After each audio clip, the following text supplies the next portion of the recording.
Assalamualaikum warahmatullahi wabarakatuh. Salam dan bahagia Bapak Ibu Guru Penggerak. Saya Astri Ruli Rizky, calon guru penggerak Angkatan 9 dari SMP Negeri 7 Kabupaten Ogan Komering Ulu. Dalam video kali ini, saya akan menyampaikan koneksi antar materi modul 2.1 tentang pembelajaran berdiferensiasi.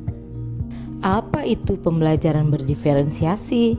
Menurut Tomlinson, pembelajaran berdiferensiasi adalah serangkaian keputusan masuk akal atau common sense yang dibuat oleh guru yang berorientasi kepada kebutuhan peserta didik. Atau dengan kata lain, pembelajaran berdiferensiasi merupakan usaha guru untuk menyesuaikan proses pembelajaran di kelas untuk memenuhi kebutuhan belajar individu murid. Maksudnya apa ya? Perlu diingat bahwa setiap anak adalah unik. Mereka memiliki kelebihan dan kekurangannya masing-masing. Begitu pula dengan latar belakang keluarga, minat, gaya belajar, kebiasaan, pola pikir, kemampuan literasi, dan lain-lain sudah tentu berbeda. Disinilah diperlukan usaha guru untuk dapat memenuhi kebutuhan belajar murid yang berbeda-beda itu, agar murid merasa nyaman belajar di kelas sehingga tujuan pembelajaran dapat dicapai. Pembelajaran berdiferensiasi merupakan proses yang komprehensif dan fleksibel yang mencakup perencanaan, persiapan, dan penyampaian pengajaran untuk mengakomodasi keragaman kebutuhan belajar murid.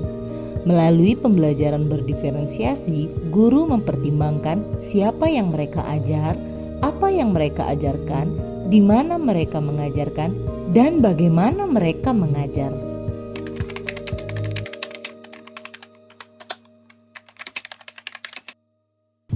Lalu, bagaimana cara untuk dapat melakukan pembelajaran berdiferensiasi di kelas?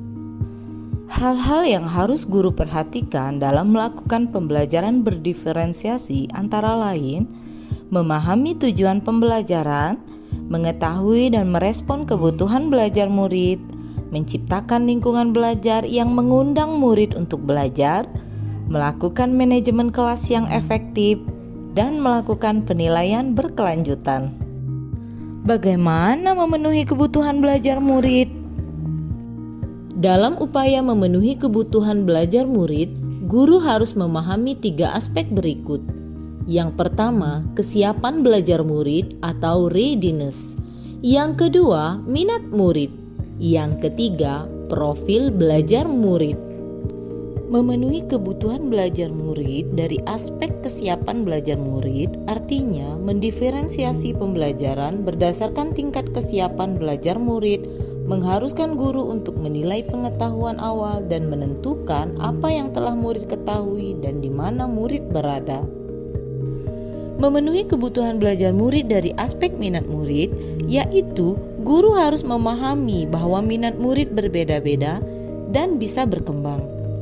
Minat adalah salah satu motivator penting bagi murid untuk terlibat aktif dalam proses pembelajaran. Tomlinson 2001. Sedangkan memenuhi kebutuhan belajar murid melalui aspek profil belajar murid antara lain memperhatikan lingkungan belajar, latar belakang budaya, gaya belajar, kecerdasan majemuk, dan sebagainya. Lalu, bagaimana mengidentifikasi kebutuhan belajar murid? Guru dapat menggunakan berbagai asesmen awal dan asesmen formatif, antara lain mengidentifikasi pengetahuan awal, mengamati perilaku murid-murid, membaca rapor murid dari kelas mereka sebelumnya, berbicara dengan guru murid sebelumnya, mereview dan melakukan refleksi terhadap praktik pengajaran.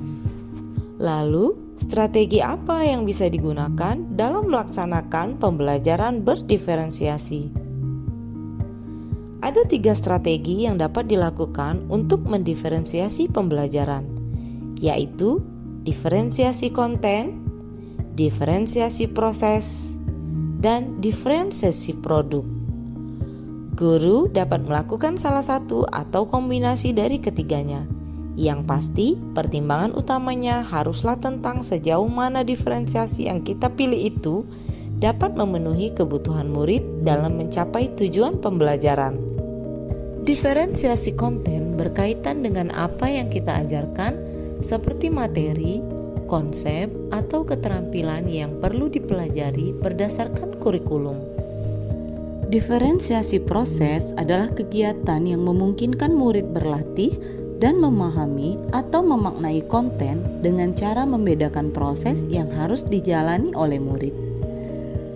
Sedangkan diferensiasi produk merupakan bukti yang menunjukkan pemahaman murid dengan cara membedakan atau memodifikasi produk sebagai hasil belajar murid, hasil latihan, serta penerapan dan pengembangan dari yang telah murid pelajari. Demikianlah cara bagi seorang guru untuk melakukan pembelajaran berdiferensiasi di kelas.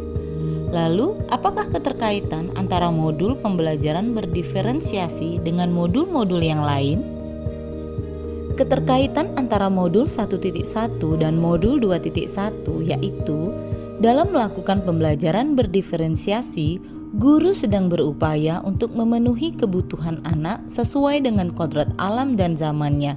Hal ini sesuai dengan filosofi pemikiran Ki Hajar Dewantara pada modul 1.1. Keterkaitan antara modul 1.2 dan modul 2.1 adalah dalam melakukan pembelajaran berdiferensiasi, seorang guru harus berpihak pada murid, mandiri, inovatif, kolaboratif, dan reflektif agar dapat menciptakan pembelajaran yang sesuai dengan kebutuhan murid. Melalui hal tersebut juga akan terbentuk kepemimpinan murid yang sesuai dengan nilai dan peran guru penggerak pada modul 1.2. Keterkaitan antara modul 1.3 dan modul 2.1 yaitu pembelajaran berdiferensiasi dapat dijadikan salah satu strategi untuk mewujudkan visi guru penggerak yang berpihak pada murid. Dan keterkaitan antara modul 1.4 dan modul 2.1 yaitu dalam melakukan pembelajaran berdiferensiasi, guru secara tidak langsung sudah memenuhi kebutuhan dasar murid-muridnya sebagai manusia yang secara individu tentu berbeda-beda. Guru dan murid juga harus memiliki kesepakatan kelas dan membiasakan berbudaya positif di sekolah agar pembelajaran berdiferensiasi bisa terlaksana dengan baik dan tujuan pembelajaran bisa tercapai. Demikianlah pemaparan koneksi antar materi modul 2.1 tentang pembelajaran berdiferensiasi. Semoga menginspirasi dan terima kasih. Salam dan bahagia Bapak Ibu Guru Penggerak. Wassalamualaikum warahmatullahi wabarakatuh.